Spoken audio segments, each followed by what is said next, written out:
Olá para você que acompanha o portal Rios de Notícias, eu sou Vivian Oliveira e ao meu lado está aqui o prefeito de Rio Preto da Eva, Anderson Souza, que também é presidente da Associação Amazonense dos Municípios. Ele esteve participando do Jornal da Rios e agora veio aqui conversar conosco.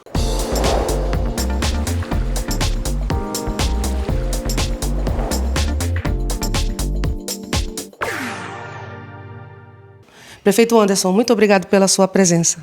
Obrigado, Vivian, e aqui estamos para poder responder esses questionamentos. Já participamos cedo com a Rosali, com o Nonato, do programa Manhã de Notícias aí, da Jornal Rios.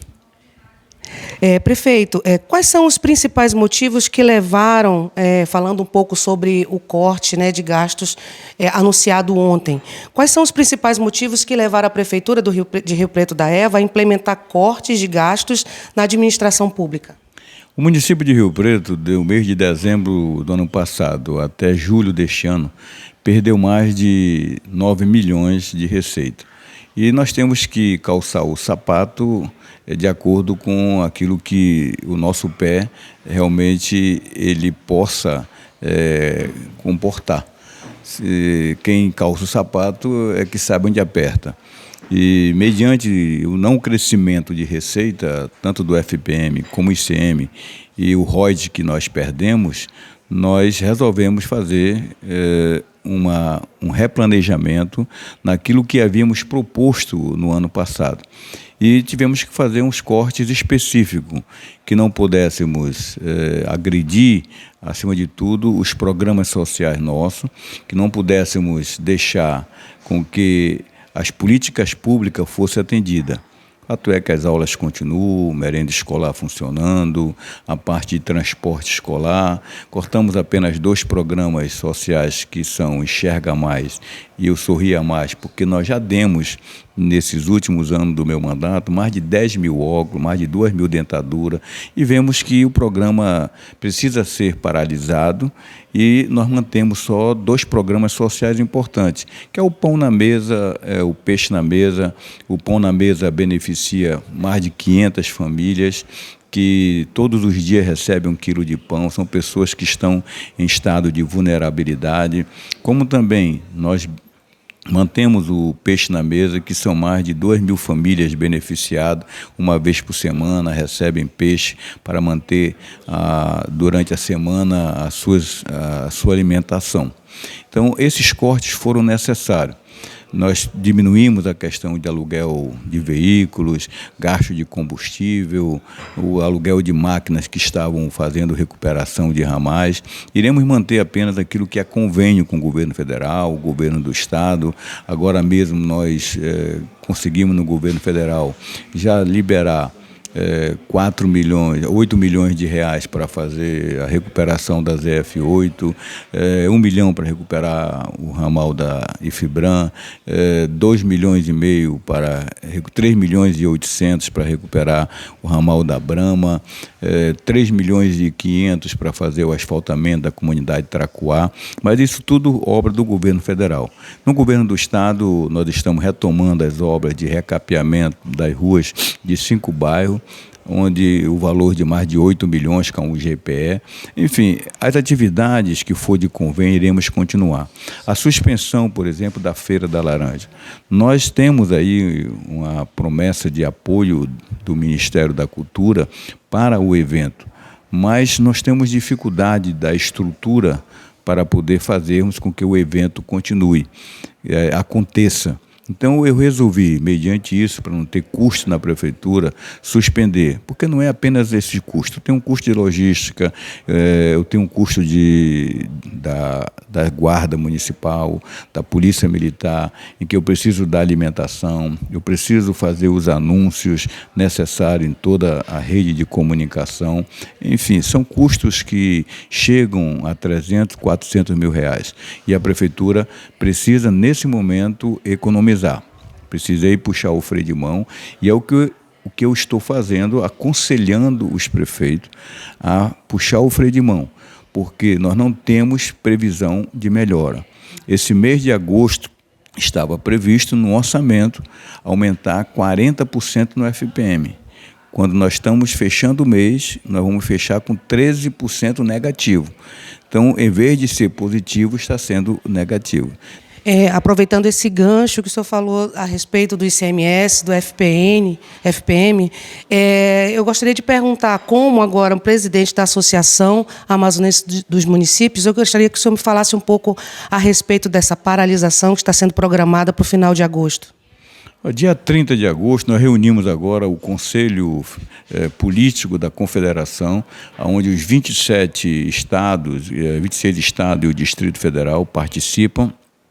E nesse conselho foi decidido que vários estados vão paralisar. Cerca de 70% dos municípios no Brasil, dia 30, paralisam 100% das suas atividades. Não vai ter aula, não vai ter atendimento na saúde, não vai ter atendimento na assistência social, em nada. Vão parar 100%. Nós, no Amazonas, conversamos com os prefeitos, para nós não pararmos nada, nós continuarmos. Comunicamos à Confederação de que o Estado do Amazonas não aderiu à greve dos municípios. Nós iremos aderir à greve maior, que vai acontecer em setembro, entre o dia 15 e o dia 20, que todos os municípios estarão em Brasília pela segunda vez, numa marcha extraordinária, para levar sua reivindicação ao presidente da República.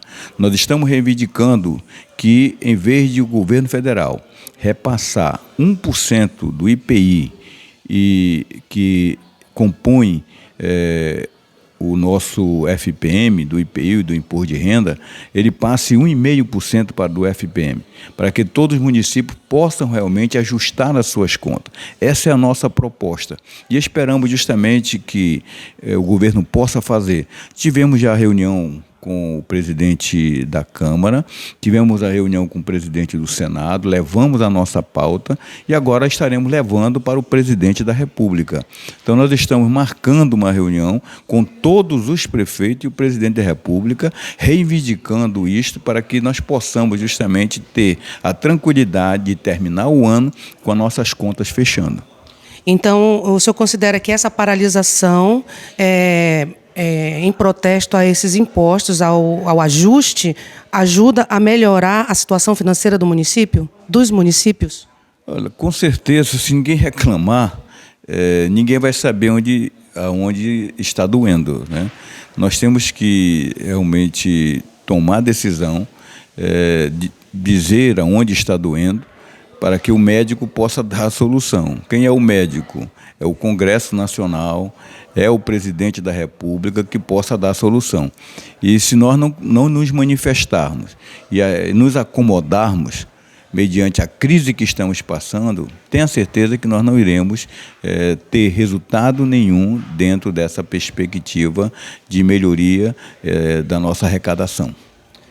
Prefeito, agora falando sobre educação, agora há pouco nós conversávamos, o senhor me falou que o ministro Camilo Santana, o ministro da Educação, esteve aqui no Amazonas e deixou 3 programas para serem implementados no nosso estado. Eu gostaria que o senhor falasse um pouco como é que está o andamento lá em Rio Preto da Eva.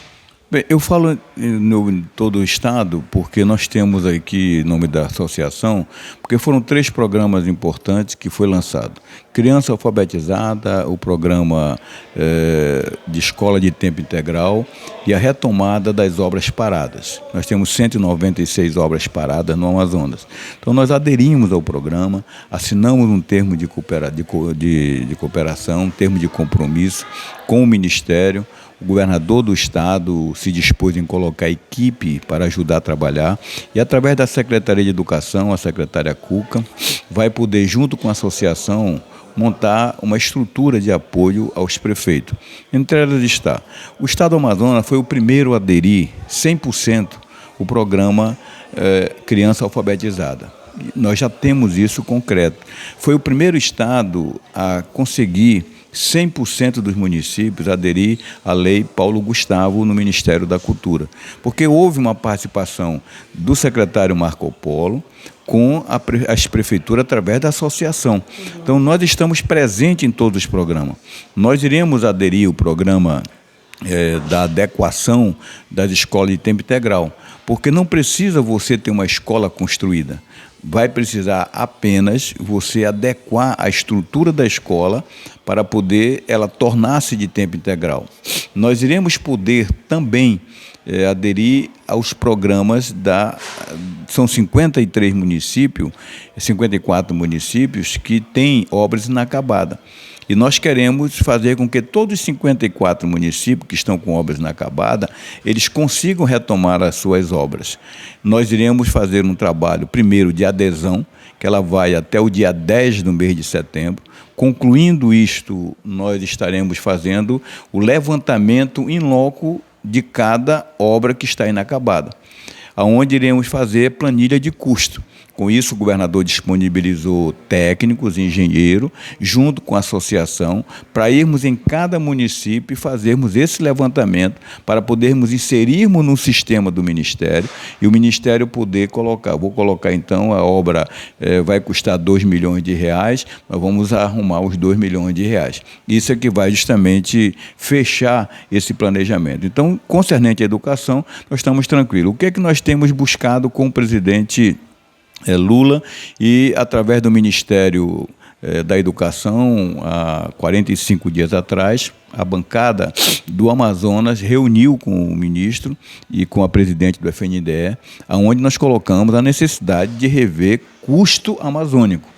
Isso nós já falamos ao presidente, já falamos ao ministro Padilha, que todos os ministérios procurassem, nas suas demandas, nas suas tratativas, nos seus programas para os estados, trate o Amazonas de forma diferente.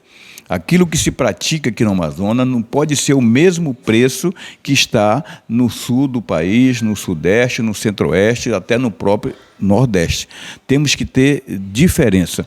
E isso nós vemos na merenda escolar, que o valor é o mesmo para o Brasil. No transporte escolar, o valor é o mesmo para o Brasil. A tabela SINAP é o mesmo para o Brasil. Se faz uma construção, pega uma obra de uma escola, para você construir em Tabatinga, para você construir em Vira, em que você tem que levar até o mês de maio, início de junho, você transportar tudo na balsa para construir no verão, fazer uma infraestrutura, porque chega no mês de julho em diante, já tem os bancos de areia, não tem como chegar justamente a mercadoria, os insumos para poder você fazer aquela obra.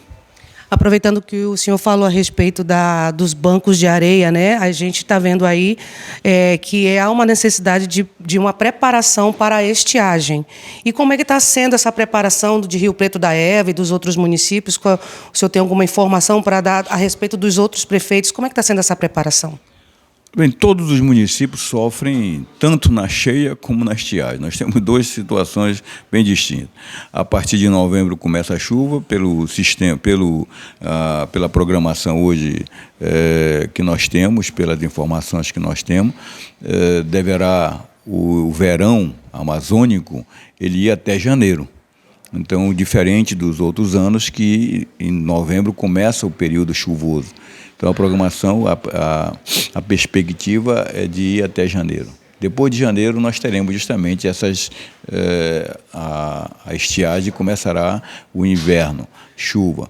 E todos nós sabemos que até o mês de maio, junho, é chuva e os prefeitos sofrem e têm que decretar emergência para poder suprir a necessidade do ribeirinho, através de alimentação, através de água potável, através de colchões, através de madeira, para poder fazer justamente ali a maromba, para colocar o gado, colocar os animais que eles criam.